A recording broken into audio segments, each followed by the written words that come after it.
Find me do my two-step.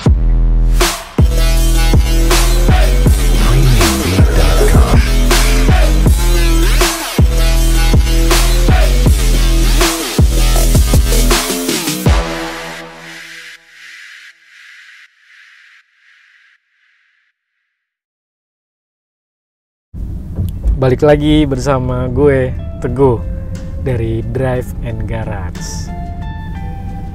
Hari ini gue mau jalan-jalan rencana gue mau ke GBK, Gelora Bung Karno, dimulai dari rute Senayan. Jalur yang pertama gue lewatin itu Patal Senayan. Siapa sih nggak tahu Patal Senayan? Ya, jalur ini harus gue lewatin kalau gue mau ke Gelora Bung Karno. Jalannya cukup naik turun dan ada beberapa tikungan. Di sini kita harus hati-hati dalam berkendara. Ingat, jaga jarak dengan kendaraan di depan, teman-teman. Kita mau bahas bahan bakar mobil atau BBM. Di tengah semakin sulit dan mahalnya harga BBM, tentu teman-teman pengen pengeluaran untuk beli bahan bakar nggak sampai tekor. Nah, solusinya efisiensi bahan bakar pada mobil sangat penting untuk menghemat uang teman-teman. Namun, orang lebih memilih mengganti dengan mobil baru ketika tahu mobilnya bahan bakarnya nggak efisien alias boros. Solusinya nggak harus ganti mobil baru. Ada banyak cara yang harus kita lakuin bagaimana untuk efisiensi bahan bakar di mobil teman-teman. Ada 10 cara tips untuk menghemat bahan bakar mobil teman-teman. Yuk ikutin. Yang pertama tentunya kaki kanan Anda, yaitu yang memegang peranan penting dalam menekan pedal gas atau throttle di mobil kalian. Yang sering bejek atau neken pedal gasnya dalam-dalam, jangan harap bahan bakar kalian atau teman-teman itu irit, udah pasti boros. Gaspol, throttle tinggi, RPM tinggi, udah pasti bahan bakar itu akan semakin mengalir derasnya. Cara kedua adalah mengubah oktan bahan bakar teman-teman. Biasanya ada mobil-mobil baru tuh ada tulisan angka oktan 92. Itu oktan yang disarankan oleh pabrikan untuk mobil pribadi teman-teman. Karena itu saran ya, jadi suggestion efektifnya digunain di mobil itu.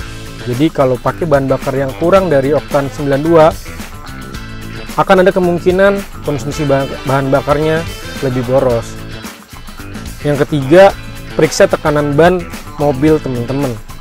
Tentunya ini harus terus teratur teman-teman jadiin prioritas, karena tekanan ban yang rendah akan meningkatkan beban putar ban di jalan dan akan mengurangi efisiensi bahan bakar teman-teman. Jadi rutinlah tiap minggu kita periksain tekanan ban mobil kita. Yang keempat, menggunakan ban dengan hambatan putar yang rendah. Teman-teman mungkin nggak pernah mempertimbangkan ini, tapi produsen ketika membuat mobil sudah memperhitungkan rancangan pola tapak ban, terus ada sedikit tenaga yang diperlukan untuk menggerakkan ban sepanjang permukaan jalan. Kurangnya tenaga berarti mengurangi beban pada mesin teman-teman, yang membuat efisiensi lebih baik. Yang kelima, jauhkan atau singkirkan rak atap di mobil Anda, atau lebih sering dikenal roof rack ya. Beban besi atau material yang menempel di atap mobil teman-teman itu menambah beban, yang artinya konsumsi bahan bakar mobil teman-teman akan bertambah karena bawa bobot atau bawa beban. Yang keenam, tipsnya adalah mengubah filter udara. Filter udara adalah saringan yang melindungi mesin dari semua debu dan kotoran serta sampah di udara yang terhisap. Jika terlalu lama digunakan, maka akan menyumbat dan ketika buntu mesin akan sulit menghisap udara melalui filter.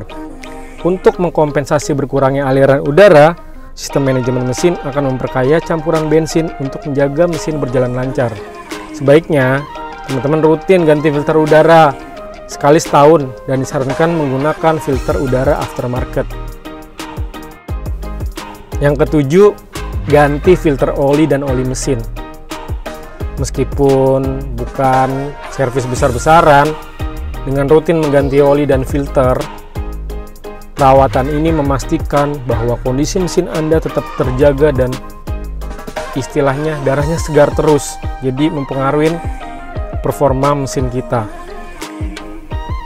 Selanjutnya, tipsnya adalah gunakan busi yang baru. Busi fungsinya untuk pengapian.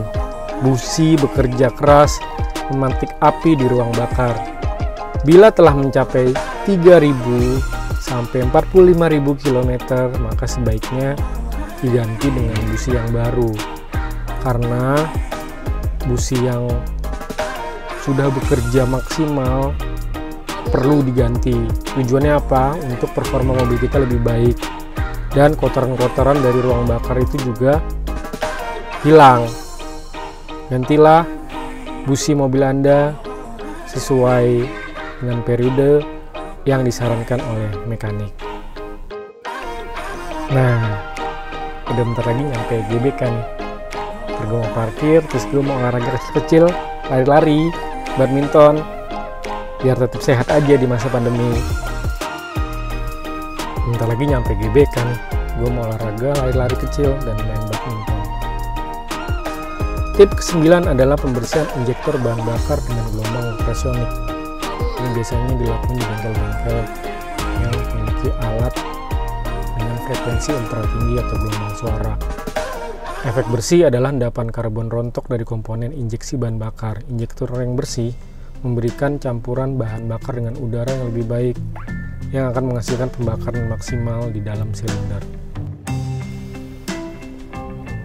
Yang terakhir, tips yang bisa dilakuin untuk efisiensi bahan bakar adalah remap ECU dengan chipping dan tuning. Biayanya lumayan agak mahal, tapi akan sebanding dengan apa yang akan didapat di mobil teman-teman. Di beberapa bengkel udah punya fasilitas untuk remap ECU ini. Remap ECU tergantung jenis mobilnya, dan harganya juga sesuaikan dengan jenis mobil yang teman-teman ingin lakukan remap. Sebagian besar chipping atau remapping system komputer mesin biasanya bertujuan meningkatkan performa mesin, namun hal ini juga akan berpengaruh terhadap konsumsi bahan bakar. Demikian 10 tips dari gue tentang efisiensi bahan bakar di mobil teman-teman. Semoga video ini bermanfaat dan tentunya utamakan keselamatan dimanapun kalian berada. Salam dari Drive and Garage.